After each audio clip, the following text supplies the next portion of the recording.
जिसके चरण रज ने ब्राह्मणों के ललाट को भी पावन किया, उसे शूद्रा रानी रासमणी की पुनीत और रोमांचक गाथा। आइए सुनते हैं आचार्य चतुरसेन शास्त्री जी के द्वारा लिखी हुई कहानी रानी रासमणी। सन 1847 की बात है।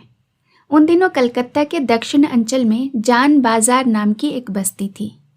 जान बाजार में महारानी रासमणी दासी रहती थीं। रानी रासमणी बड़ी धनी और धर्मात्मा प्रसिद्ध थीं। उनकी दयाशीलता की बड़ी धूम थी। उनके श्वशुर वॉरेन हेस्टिंग के दाहिने हाथ थे। राजा नंद कुमार को फांसी दिलाने में उनका बड़ा हाथ था। वॉरेन हेस्टिंग की कृपा से उन्होंने बहुत धन संपत्ति भी एकत्र कर ली थी तथा उन्हें महाराज का खिताब भी मिल गया था। उनकी मृत्यु पर उनके पुत्र महाराज रामचंद्र बसु ने कंपनी सरकार की अथक सेवा करके बहुत सारी संपत्ति एकत्र की थी। उनकी मृत्यु को भी अब 4 साल बीत चुके थे। इस समय रानी रासमणी दासी ही पति की संपूर्ण संपत्ति की अधिकारिणी थी। इस समय उनकी अवस्था 40 बरस की थी। उनकी संतति में 4 कन्याएं थीं। 3 कन्याओं का तो विवाह हो चुका था, किंतु तीसरी बेटी का प्रसव वेदना में देहांत हो गया था। रानी ने सोचा कि अब उनके एकमात्र आधार दामाद मथुरानाथ कदाचित उनसे नाता तोड़कर अपने घर चले जाएंगे, इसलिए उन्होंने अपनी कनिष्ठा कन्या जगदम्बा का विवाह उनके साथ करा दिया। रानी जाति की केवट थी। अंग्रेजों की कृपा से बहुत से केवट, ग्वाले, वागदी आदि उन दिनों राजा बहादुर और महाराज हो गए थे। परंतु बंगाल में ब्राह्मणों का बोलबाला और जात पात का अहंकार अभी भी बहुत था। रानी रासमणी को देवी का इष्ट था। उनकी जमींदारी के कागजों पर उनकी जो मोहर लगाई जाती थी उसमें कालीपद अभिलाषी श्रीमती रासमणी दासी अंकित रहता था। रानी की बड़ी अभिलाषा थी कि वो काशी जाकर श्री विश्वनाथ का दर्शन करें। इसके लिए उन्होंने बड़ी भारी रकम पृथक कर छोड़ी थी। परंतु उस समय बंगाल का कोई भी निष्ठावान ब्राह्मण उनके साथ जाकर उन्हें विश्वनाथ जी के दर्शन कराने को राजी नहीं हुआ। इससे हताश होकर उन्होंने कलकत्ता ही में गंगा तट पर विश्वनाथ बाबा की प्रतिष्ठा करके भोग पूजा के बंदोबस्त करने का इरादा किया। रानी ने गंगा के पश्चिम तट को वाराणसी तुल्य समझकर मंदिर के लिए जमीन की तलाश की और उत्तर पाड़ा के गांवों में स्थान ढूंढवाया।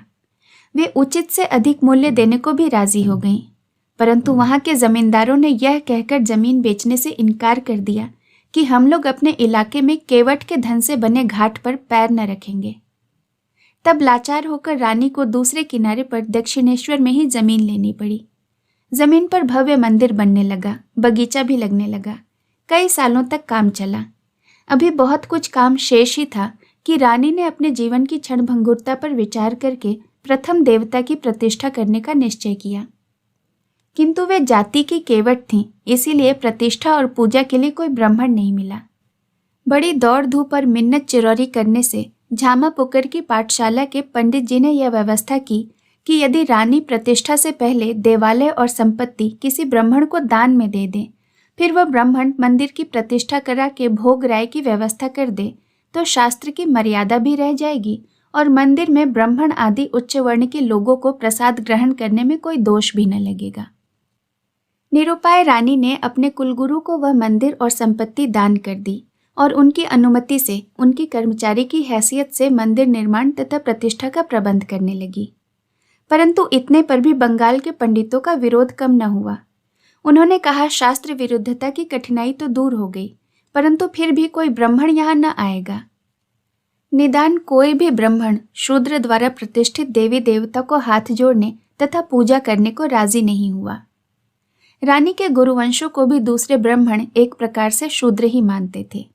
इसके अतिरिक्त उस वंश में ऐसा कोई विद्वान ब्राह्मण न था जो प्रतिष्ठा और पूजा का कार्य संपन्न करा सके। रानी ने अधिक वेतन और बहुत सा पारितोषिक देना स्वीकार करके पुजारी और भंडारी के पद के लिए ब्राह्मण की तलाश की, परंतु कोई भी कुलीन ब्राह्मण राजी नहीं हुआ।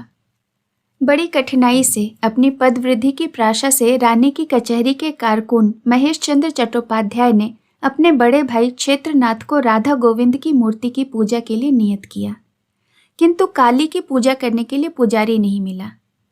परंतु अब ब्राह्मणों की भर्ती का मार्ग खुल गया था। झामा पुकर की पाठशाला के अध्यापक राम कुमार भट्टाचार्य महेश चंद्र के परिचित थे। उनमें परस्पर कुछ गांव का रिश्ता भी था। भट्टाचार्य शाक्त थे।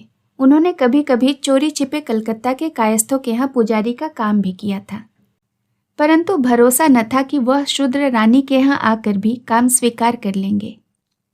फिर भी महेश चंद्र के कहने से रानी ने बड़ी दीनता से रामकुमार के पास पत्र द्वारा प्रार्थना की कि जगन माता की प्रतिष्ठा का कार्य आपकी ही दी हुई व्यवस्था के अनुसार हो रहा है। सारी तैयारियां हो चुकी हैं। राधा गोविंद की पूजा के लिए पुजारी मिल चुका है, परंतु काली की पूजा के लिए ब्राह्मण नहीं मिल रहा है। इसलिए आप इस कार्य में हमारी सहायता करें। महेश चंद्र ने रानी का पत्र रामकुमार को देकर और समझा बुझाकर तथा लोभ लालच से वश में करके अंत में उन्हें इस बात पर राजी करा लिया कि जब तक कोई दूसरा उपयुक्त ब्राह्मण न मिले तब तक काली की पुजारी पद का भार वही ग्रहण करेंगे। अंततः राजी होकर वे दक्षिणेश्वर चले गए। रामकुमार भट्टाचार्य की असंभावित कृपा से रानी को बड़ी प्रसन्नता हुई और फिर बड़ी धूमधाम से जगदम्बा काली की प्रतिष्ठा की गई। बड़े भारी दान भोज का आयोजन हुआ। कन्नौज, काशी, सिलहट, उड़ीसा आदि दूर दूर से पंडित लोग इस उत्सव में निमंत्रित हुए। उन सबको रेशमी धोती, दुपट्टा और एक एक मोहर विदाई में मिली।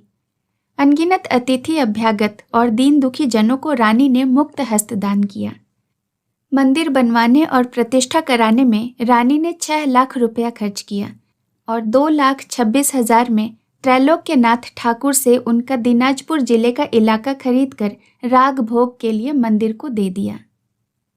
मंदिर की प्रतिष्ठा होने से प्रथम ही रानी विधि से कठोर तपस्या करने लग गई थी। वे 3 बार स्नान करती, निरामिष भोजन करती, भूमि पर सोती और हर समय जप पूजन करती रहती। परंतु कैसी अद्भुत बात थी कि इस धर्मभीरु चरित्रवती रानी का शूद्रत्व तनिक भी कम न होता था। शूद्रा थी, अछूत थी। उनके प्रतिष्ठित देवता भी ब्राह्मणों के लिए अस्पृश्य थे। उन दिनों बंगाल में छुआछूत और जात पात का ऐसा ही असाध्य रोग चल रहा था। दक्षिणेश्वर के बगीचे में उत्तर की ओर गंगा किनारे एक बहुत बड़ा बरगद का पेड़ है। इसका तना और प्रशाखाएं कोई बीघे भर की भूमि में फैली हुई है। बीच बीच में जो बरोहें लटक कर जमीन पर आ लगी हैं, वे उसके लिए थुनी का काम देती हैं। इसके दक्षिण में एक छोटी सी फूस की कुटिया थी। अब उसकी जगह पक्का ईंटों का घर बन गया है। उसी कुटिया के आगे एक ब्राह्मण चुपचाप कहीं से आकर बैठ गया था। तेजस्वी और गंभीर था। वह न किसी से कुछ बोलता था, न ही किसी ओर देखता था। वह शांत मुद्रा में चुपचाप बैठा मंदिर की प्रतिष्ठा के समारोह की धूमधाम देख रहा था। हजारों नर नारियों की भीड़ उस समय मंदिर में मौजूद थी। ब्रह्म भोज हो रहा था। भांति भांति के पकवान ढेर के ढेर तैयार होते और भंडारे से बाहर आते जा रहे थे। बड़े बड़े चोटी वाले ब्राह्मण भोजन करके पेट पर हाथ फेरते और मुहर दक्षिणा में लेते चले जा रहे थे। परंतु यह ब्राह्मण चुपचाप सबको देख रहा था। उसने यहाँ भोजन भी ग्रहण नहीं किया। एक और 12 बरस का बालक उस दिन बड़ी दौड़ धूप कर रहा था। उसका निवास इसी कुटिया में था। वो बारंबार वहां आता और तेजी से चला जाता। उस बालक की प्रकृति और रंग रूप तो साधारण था, पर उसके व्यवहार में बड़ा आकर्षण था। जब जब वह बालक उधर से गुजरता या कुटिया में जाता तो यह ब्राह्मण उसे बड़े ध्यान से देखता। पर बालक इतना व्यस्त था और उसकी चेतना में कुछ इतना तल्लीन था कि उसका इस बात पर ध्यान ही नहीं गया कि कोई आगंतुक यहाँ बैठा है। ब्राह्मण ने भी उसे टोका नहीं, पर वह बड़े ध्यान से उसे देख रहा था। दोपहर ढल गई और अतिथियों की भीड़ भाड़ छट गई। बालक की व्यस्तता कुछ कम हुई तो कुटी की ओर आते हुए उसका ध्यान इस ब्राह्मण पर गया। बालक ने ब्राह्मण के पास आकर कहा, आप कौन हैं? एक अभ्यागत अतिथि। क्या आप ब्राह्मण हैं? जन्म तो ब्राह्मण के ही घर हुआ था, पर उसका मुझे कोई अभिमान नहीं है। भोजन हुआ? नहीं। क्यों? सब ब्राह्मण तो भोजन करके चले गए। तो इससे मुझे क्या? आप भी भोजन कीजिए, दक्षिणा लीजिए। रानी मोहर की दक्षिणा दे रही हैं। मैं भिक्षुक ब्राह्मण नहीं हूं। भोजन और दक्षिणा के लिए यहां नहीं आया। तो किस लिए आए हैं? दर्शन करने के लिए। तो चलिए देव दर्शन कर लीजिए। मैं देवी दर्शन को आया हूं। अच्छा, तो उधर काली माई का दर्शन है, चलकर उनके दर्शन कर लीजिए। काली माँ के दर्शन की मुझे कोई उत्सुकता नहीं। मैं बड़ी माँ का दर्शन करना चाहता हूँ। बड़ी माँ कौन? जिनके पुण्य प्रताप से यह सुफल दिख रहा है, जिनके हृदय की उदारता, पवित्रता, सौजन्य तथा साधुता का सौरभ इस भूमि में व्याप्त हो रहा है। मैं उन्हीं धर्मात्मा रानी माता के दर्शन करना चाहता हूँ। रानी माँ तो पूजा में है, 3 दिन से निराहार हैं। जब तक सब ब्राह्मण भोजन न कर लेंगे वे जल भी ग्रहण नहीं करेंगी, अतः अभी तो उनका दर्शन नहीं हो सकता। तो जब हो सकता है तभी सही। क्या आप उनसे कुछ मांगना चाहते हैं? मैं उन्हें कुछ भेंट अर्पण करना चाहता हूँ। कैसी भेंट? ये उन्हीं को बताई जा सकती है। अच्छी बात है, मैं अवसर पाते ही उनसे कहूँगा, किंतु आप भोजन तो कर लीजिए। भोजन तो अब उनके दर्शन के बाद ही हो पाएगा। बालक जाने लगा तो ब्राह्मण ने पूछा, तुम्हारा नाम क्या है भैया? मैं रामकृष्ण हूँ और यहाँ दक्षिणेश्वर में राधा माधव के श्रृंगार के कार्य पर नियुक्त हूँ। तुम्हारे भीतर तो भैया कोई महान आत्मा वास कर रही है। क्या तुमने भोजन किया? नहीं, कहकर बालक तेजी से भाग गया। सूर्यास्त के कुछ पहले ही वह बालक रानी रासमणि को लेकर ब्राह्मण के पास आया। रानी ने दोनों हाथ जोड़कर ब्राह्मण को प्रणाम किया, पर इसके प्रथम ही ब्राह्मण ने धरती में लौटकर रानी को साष्टांग प्रणाम किया।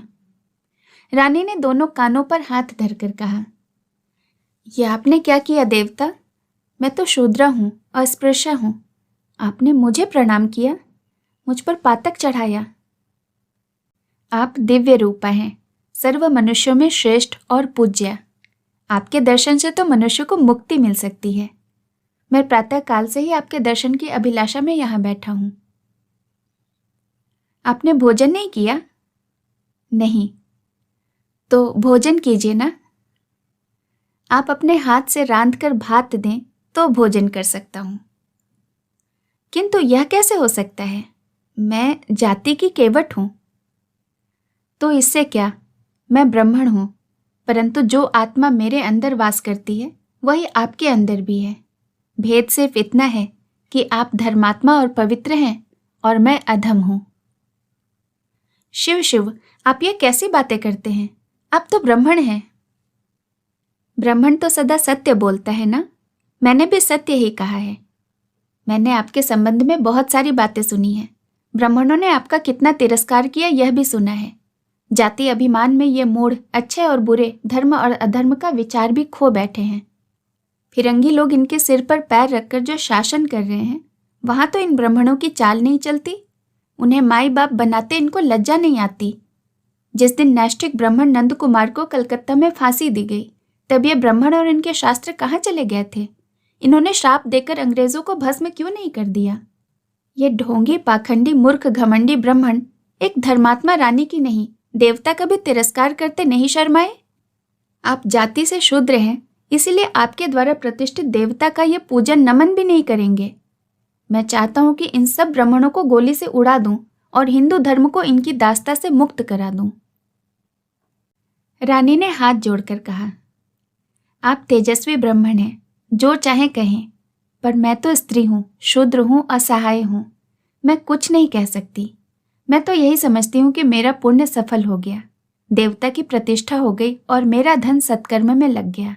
अब तो मैं प्रसन्न हूँ। आप शरीर से ही शूद्रा नहीं हैं, आपका मन भी इन ब्राह्मणों की दास्ता में फंसा है। आप आत्मसम्मान खो चुकी हैं, नहीं तो इतना अपमान करने वाले ब्राह्मणों का तो आपको मुंह भी नहीं देखना चाहिए था। ऐसा मत कहिए, ब्राह्मण तो पृथ्वी का स्वामी है। पर वह ब्राह्मण हो भी तो जिसने अपनी इंद्रियों को वश में करके वासना से मुक्ति पाली हो, और जो सब बंधनों से मुक्त, वीतराग, शांत महात्मा हो, वही तो ब्राह्मण है। ये दक्षिणा के लोभ में निमंत्रण खाने वाले पेटू ब्राह्मण, ये तो ब्राह्मण के रूप में बैल हैं। आप समर्थ हैं, जो चाहे कहिए, परंतु भोजन तो कर लीजिए। आप भोजन कर लें तो मैं भी ठाकुर का चरणामृत ले लूं। कह तो चुका, अपने हाथों से भात रांध कर देंगी तभी भोजन करूंगा, नहीं तो नहीं। मैं ब्राह्मण को अपने हाथों से भात रांध कर कैसे खिला सकती हूँ? विश्वास रखिए महारानी, आपका भात खाकर भी मैं ऐसे ही ब्राह्मण रहूंगा। मैं कच्चा ब्राह्मण नहीं हूं, मेरा ब्राह्मणत्व खूब पक्का है। परंतु ब्राह्मण लोग सुनेंगे तो आपको जातिच्युत कर देंगे। मैं तो प्रथम ही इन सब भोजन भट्टों को जातिच्युत कर चुका हूं, वे अब मेरा कुछ नहीं बिगाड़ सकते।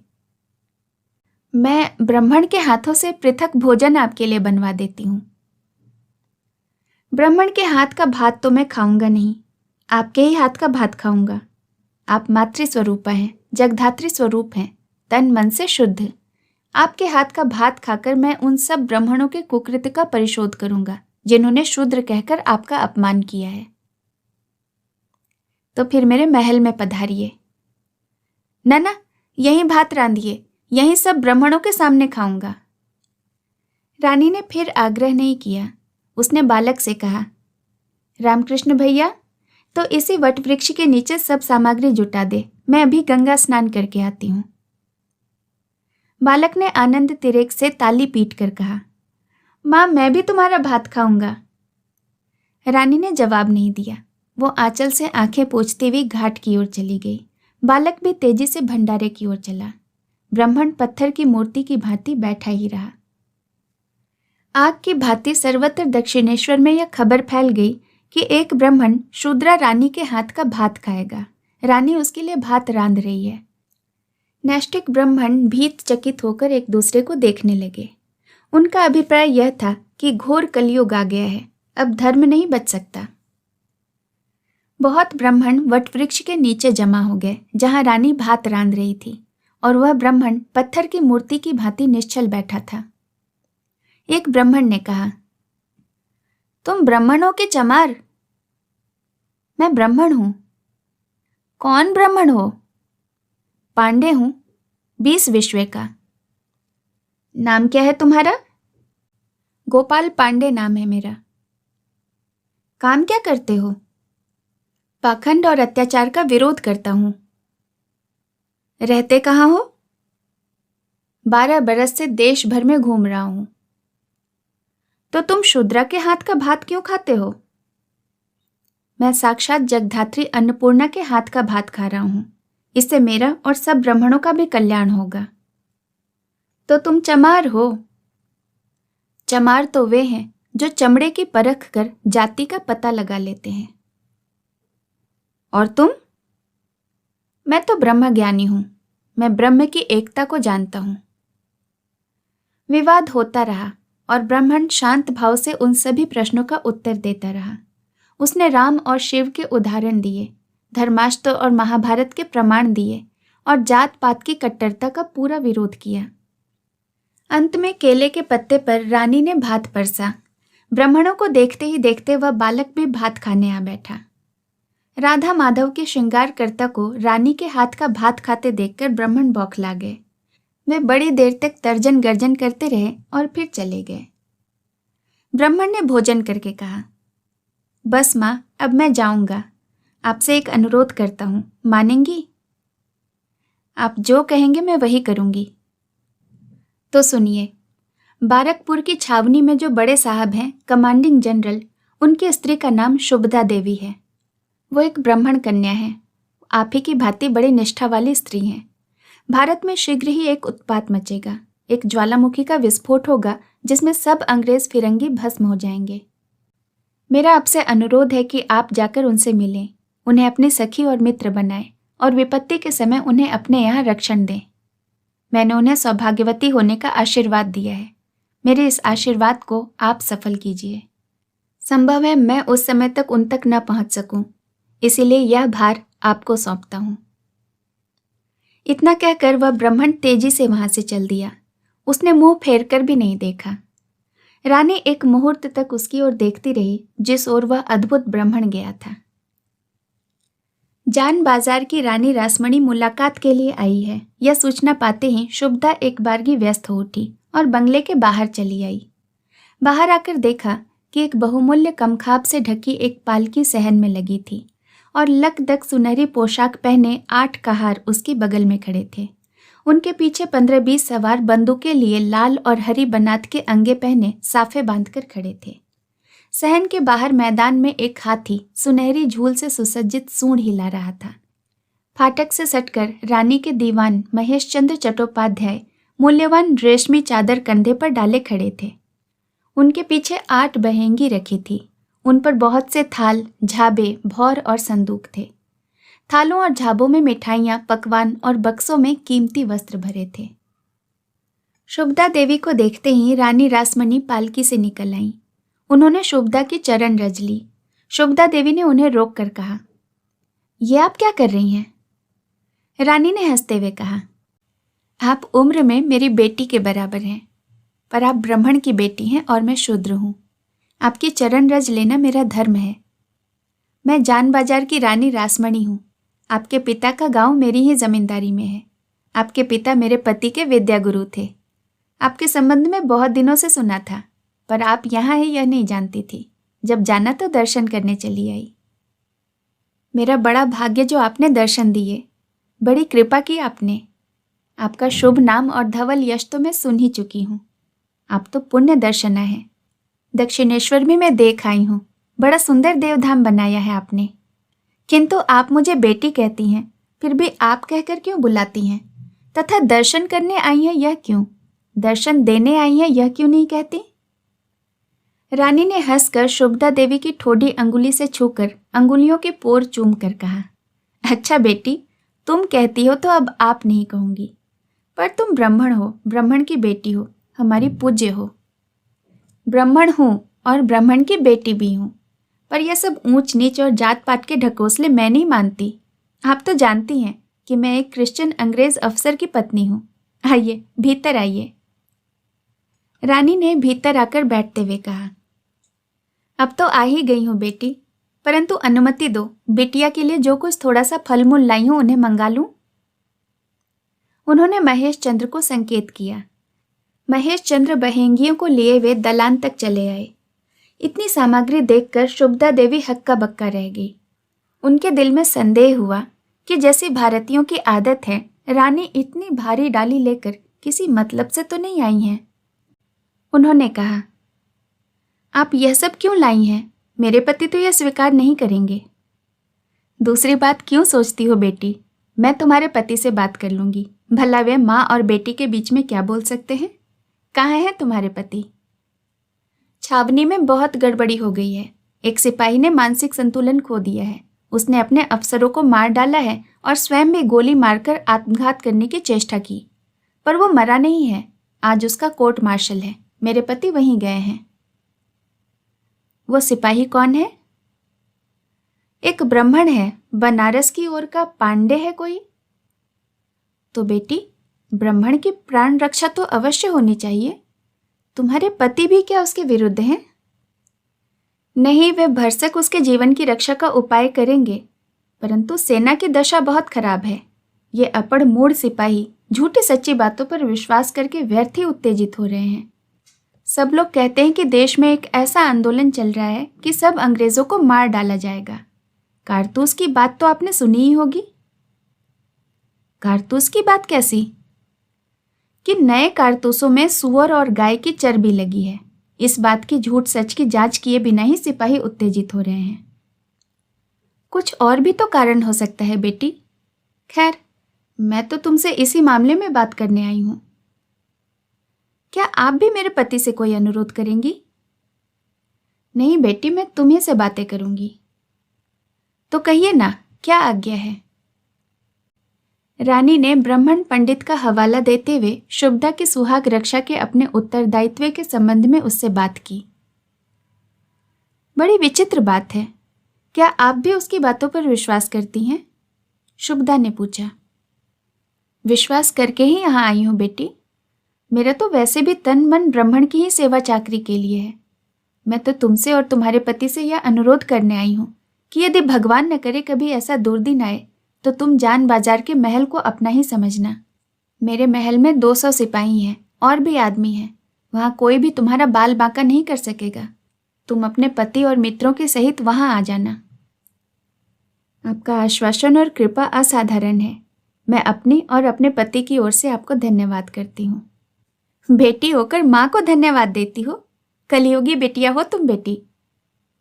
रानी यह कहकर हंस दी। फिर उसने कहा, इस समय तो तुम्हारे पति से भेंट ना हो सकी, पर मेरा संदेश तुम उनसे जरूर कहना, अथवा यह अधिक ठीक होगा कि एक बार तुम उन्हें ले जाकर जान बाजार हो ही आओ, तो आवश्यकता होने पर क्या क्या प्रबंध व्यवस्था करनी होगी इसका ठीक ठिकाना कर लिया जाएगा। मैं उनसे जरूर कहूंगी। तुम पत्र लिखोगी या मैं चट्टोपाध्याय महाशय को तुम्हारे पास भेजूं? मैं ही आदमी भेजती हूं। तो बेटी भूल न करना, कहीं ऐसा न हो कि ब्राह्मण की आज्ञा पालन में मुझसे कोई चूक हो जाए और मेरा धर्म कर्म सब नष्ट हो जाए। नहीं महारानी, ऐसा नहीं होगा, किंतु आप क्या इस भ्रष्ट ब्राह्मणी के यहाँ कुछ भी खाएंगी पिएंगी नहीं? नहीं बेटी, नाराज न होना। मैं तीसरे प्रहर गंगा जल से स्नान करके केवल 1 जून हविष्यान्न भोजन करती हूँ और केवल गंगा जल को छोड़कर और कुछ भी ग्रहण नहीं करती हूँ। शूद्र हूँ बेटी, गत 11 बरस से मेरा यही नियम है। स्वार्थवश ही कर रही हूँ, इससे कदाचित मेरी शूद्र योनि से उद्धार हो जाए। यह कहकर रानी आसन छोड़कर उठ खड़ी हुई। शुभदा ने कहा, माँ, आप दिव्य रूपिणी हैं, कौन आपको शूद्र कहता है? जहाँ आप जैसी साध्वी की चरण रज पड़ेगी वो भूमि तो 1 योजन तक पवित्र हो जाएगी। इतना कहकर हठात शुभदा देवी ने गले में आंचल डालकर भूपतित होकर रानी के चरणों में मस्तक टेक दिया। यह क्या किया बेटी? गोविंद गोविंद, तुमने मुझे पातक लगा दिया। ब्राह्मण की कन्या होकर मेरे पैरों में सिर दे दिया। छी छी। माँ, अपने सारे जीवन में आज मुझे एक पुण्य कार्य करने का अवसर मिला है। मेरा जीवन धन्य हुआ। शुभदा की आंसू से आंसू बह चले। रानी ने फिर उसकी ठोड़ी छूकर अपनी अंगुली चूमी और आकर पालकी में बैठ गई। दोस्तों, ऐसी और भी कहानियां सुनने के लिए आप मेरे चैनल को ज़रूर सब्सक्राइब करें और इसके साथ लगे हुए बेल आइकन को भी प्रेस करें ताकि मेरे द्वारा अपलोड की गई कहानियों का नोटिफिकेशन आपको मिलता रहे। इस कहानी को सुनने के लिए आपका बहुत बहुत धन्यवाद। जल्द मिलूंगी दूसरी कहानी के साथ। नमस्कार।